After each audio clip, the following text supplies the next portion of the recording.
Hello everyone, my name is Andrew Allison. I'm the Q30 newscast executive producer, and here with me today is Quinnipiac University's 10th president, Dr. Marie Hardin. Dr. Hardin, how are you doing today? I'm doing fine, and I'm very happy to be here with you, Andrew. That's awesome. So, just to get started, you've been, school's been going on for about 2 weeks so far this year. What are your first impressions of the school and its students, at the beginning of the semester? It has been so incredibly exciting for me. I've been waiting for the students to arrive. I got here in early July, so this has been incredibly exciting to me since the students have gotten here, because I've wanted to understand what kind of students does Quinnipiac attract. And I've been blown away by the excitement that I've seen, by the professionalism that the students have, by their eagerness to engage. They have been so welcoming to me. It's been remarkable. If I'm in my office and I'm feeling a little, maybe I don't have much energy, all I have to do, I figured this out, in 2 weeks, all I have to do is walk out of my office, walk out into the quad, and you can feel the energy from the students on the sidewalk. And then I go into that student center, and there are things going on, and the excitement, the energy, the hellos, people are not afraid to engage. I love it. Mm-hmm. Now that you mentioned the students, you think that's your favorite part of being Quinnipiac's president so far? Absolutely. We're here for students. We're here to help students achieve their hopes and dreams. Students come to this institution because they have things they want to pursue. They have communities they want to build. They want to enrich their lives. They have a career maybe in mind. Maybe they don't know yet.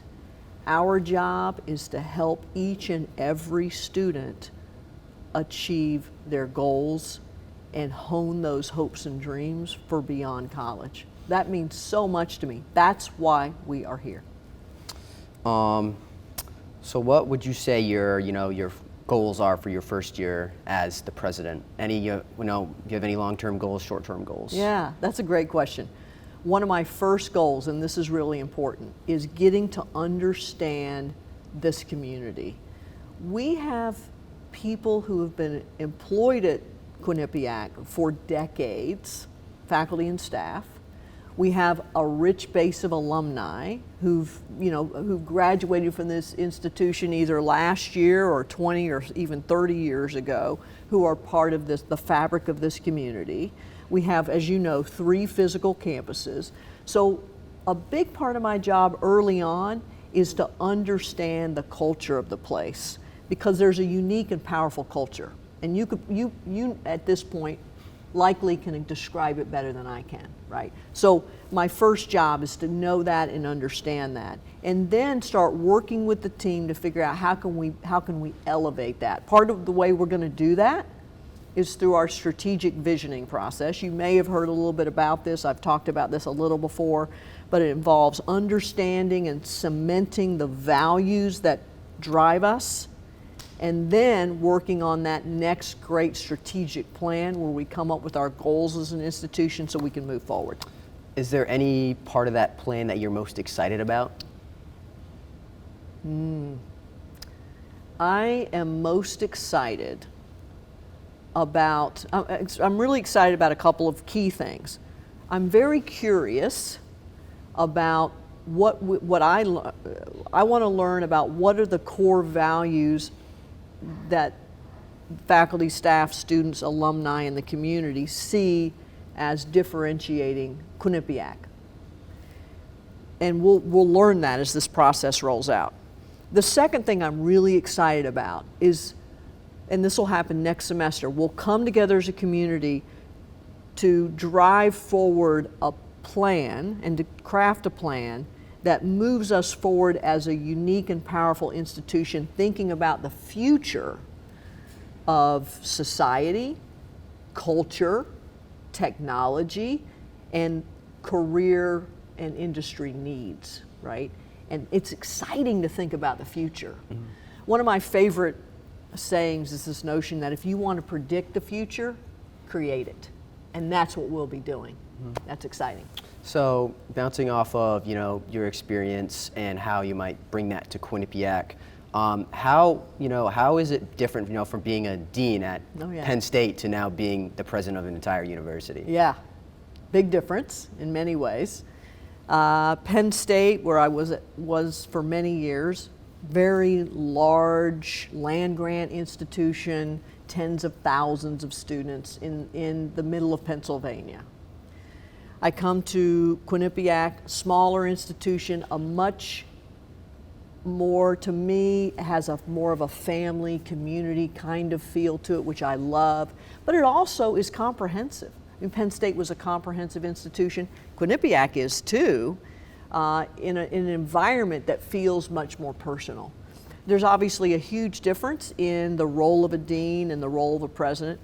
At Penn State, the colleges are very large colleges, so I certainly had a lot of students that I was involved with, a lot of faculty and staff, but I reported up to a president. So it's a much bigger challenge to be a president in an environment that I feel very comfortable in because of its size and, honestly, the type of student here.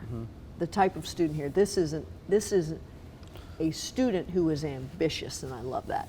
So would you say that, the size of the colleges at Penn State is like helping you adapt to being a whole university president? Yeah, I would say that. I would say that. I feel very confident that my role at Penn State as a dean helped prepare me very well for my role as president here at Quinnipiac. So back in the spring when you were announced as Quinnipiac's 10th president, you mentioned your excitement to walk through campus, be at sporting events and other campus events. Why do you find these interactions important? What events are you most looking forward to? Like sports games, maybe? I got to tell you, I can't wait. I can't wait to go to a hockey game and a basketball game, but also to a cross-country meet and a tennis match and a lacrosse game, all of the sports. My goal is to get to all of them, women's and men's, obviously. I want to get to the club sports, but I'm also the kind of person who wants to be able to drop in on a student club meeting, sit in on a class. I've already sat in on a class at the law school and loved it.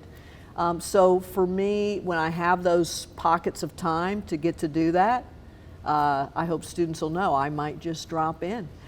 That helps me learn, that helps me connect, and that helps me engage. Yeah. That's awesome. So similarly, we've seen you have a strong presence on social media, whether it be TikTok or Instagram. Why do you think it's important to have this presence for both current and prospective students? Yeah, well, my dog Tater wanted me to. No, I'm kidding.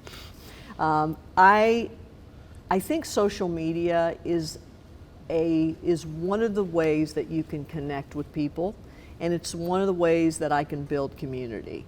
So to be on social is a fun thing that I do, to be quite honest with you, and it helps me actually learn about the community.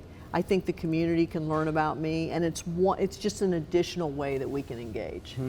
I know you've already brought up Tater. The students are dying to know. Can you tell me a little bit more about him? Yes, so Tater is a border terrier. We adopted Tater a few months before we got here. And as we were thinking about a name for Tater, I wanted a great name that also was a chance for me to get to talk about Quinnipiac every time I had him out on a walk. And I have students who've come up to me and said, why did you name him Tater? And I get a chance to tell them about one of the founders of Quinnipiac, right? Samuel W. Tater. I have had students say, did you name him after Tater Hall? No. Tater Hall was named after Samuel W. Tater, and so was Tater the dog. So, yeah. Lastly, is there anything you think Quinnipiac students should know about you? Tell us a fun fact. A fun fact. I'm going to tell you two fun facts. Number one, I love Tabasco sauce and other forms of hot sauce. Number two, because I grew up in Texas, grew up with hot sauce. And the second thing is, I think a lot of people already know this about me, but I'm a runner, and I've done more than 30 marathons.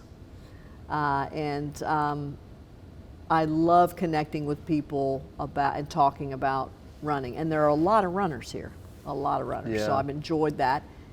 You know, going to Sleeping Giant, my goal is to be able to run all the way to the top of Sleeping Giant. Not quite there yet. I got to walk a little bit, but yeah. So those are a couple fun facts. So unfortunately, that is all I have time for today. Dr. Hardin, thank you so much for joining me today. If you want to stay updated on all things Quinnipiac, make sure to follow us on X and Instagram at Q30 Television and check out our website at Q30TV.com.